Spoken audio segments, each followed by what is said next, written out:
Assalamualaikum warahmatullahi wabarakatuh. Apa kabar pemirsa Rafa TV?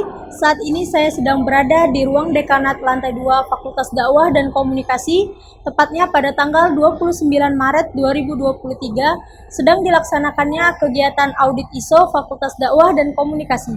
Berikut liputannya. Kegiatan audit ISO Fakultas Dakwah dan Komunikasi UIN Raden Fatah Palembang dilaksanakan di ruang dekanat Fakultas Dakwah dan Komunikasi yang dipandu langsung oleh Muhammad Ihsan selaku anggota tim BSI melalui virtual Zoom. Pada Rabu dan Kamis tanggal 29 sampai 30 Maret 2023. Kegiatan ini diikuti langsung oleh Dekan Fakultas Dakwah dan Komunikasi beserta jajaran, Kepala Prodi Bimbingan Penyuluhan Islam, Kepala Prodi Pengembangan Masyarakat Islam, Kepala Prodi Manajemen Dakwah, tim penjaminan mutu atau gugus kendali mutu, tim laboratorium dan perpustakaan, sarana prasarana, dan pegawai Fakultas Dakwah dan Komunikasi UIN Raden Fatah Palembang. Kegiatan ini bertujuan untuk melakukan penilaian ulang terhadap sertifikasi yang ada agar mendapatkan ruang lingkup pada pendaftaran yang diusulkan dan persyaratan standar manajemen untuk sistem manajemen organisasi yang efektif. Baik, terima kasih pertanyaan yang sangat baik terkait dengan persiapan apa yang perlu dilakukan menghadapi audit ISO 9001-2015. Perlu saya jelaskan sebenarnya atau sesungguhnya bahwa kita Fakultas Dakwah dan Komunikasi dengan semua prodi yang ada di Fakultas Dakwah dan Komunikasi sudah tersertifikasi ISO ya. Kita sudah memiliki sertifikat ISO 9001-2015 dan ini sudah berlangsung beberapa tahun yang lalu.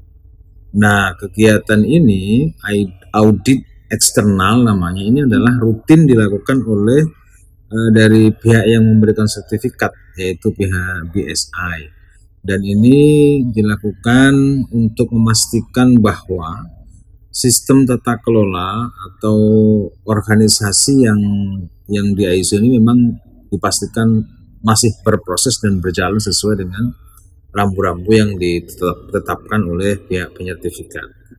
Nah, untuk itu Fakultas Dakwah dan Komunikasi tentu melakukan persiapan-persiapan sebelum audit.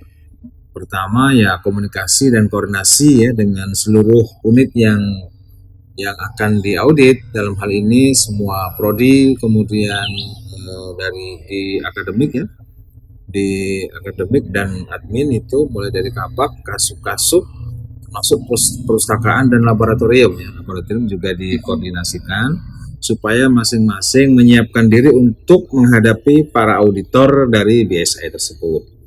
Jadi kemudian setelah koordinasi ya tentu dokumen jangan lupa, dokumen yang diverifikasi yang katakanlah yang dikonfirmasi oleh para auditor itu ya terkait pembelajaran mulai dari RPS, kurikulum, kemudian kontrak belajar, lalu bagaimana soal UTS UAS, termasuk verifikasi pada soal-soal UTS dan UTS dan UAS ya. Dan terakhir tentu nilai yang diberikan oleh dosen itu juga diverifikasi. Itu persiapan-persiapan kita, dokumen dan ya persiapan fisik ya, lahir batin tentu juga penting, dan biasanya kita karena kegiatan dilakukan secara virtual maka persiapan persiapan fisik seperti penyiapan fasilitas Zoom ya, fasilitas virtual seperti monitor, komputer, laptop dan sebagainya. Oke, baik Pak. Pertanyaan selanjutnya, hal-hal apa saja yang menjadi penilaian penting di ISO ini Pak? Baik, terkait dengan penilaian di dalam audit ISO ini,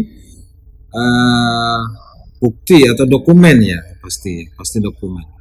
Kalau indikator atau indikasi bahwa organisasi ini memang sedang atau dalam proses atau berkelanjutan melakukan proses pembelajaran, maka ya dokumen pembelajaran seperti kurikulum dari program studi, kemudian dimulai dari level UPPS ya, nah, bagaimana rencana program atau rencana strategis ya istilahnya Renstra itu juga dicek apakah tersedia atau tidak. Jadi ketersediaan dokumen yang sebenarnya dinilai atau diverifikasi oleh para auditor dari ISO dari BSI ya, dalam hal ini BSI sebagai mitra kita untuk melakukan asesmen terkait dengan ISO 9001/2015. Jadi ketersediaan dokumen. Jadi kita tidak bisa hanya menjelaskan, bercerita ke sana kemari, tapi dokumennya tidak ada. Jadi kita harus betul-betul terwujud. Kalau pedoman ya ada betul pedomannya. Kalau memang ada di situ tertera misalnya menanyakan nilai masuk ya betul-betul ada ininya. Kalaupun dia di sistem ada di sini juga bisa ditunjukkan sistemnya, begitu.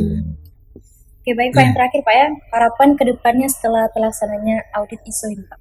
Ya, harapan kita seluruh yang ada di organisasi ini ya, mulai dari pimpinan rektorat, fakultas, prodi dan sampai ke pelayan-pelayan di perpustakaan, itu harapan kita sertifikat ISO 9001/2015 yang sudah kita peroleh dan terutama yang terbaru itu di 2022 kemarin itu dapat berlangsung terus. Artinya sertifikatnya itu masih berlaku.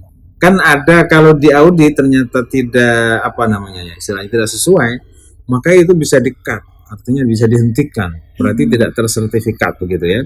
Nah, jadi harapan kita ya sertifikatnya tetap ya, artinya program atau sistem tata kelola di fakultas ini tetap jalan dan tersertifikat ISO. Jadi harapannya sertifikat ISO ini masih terus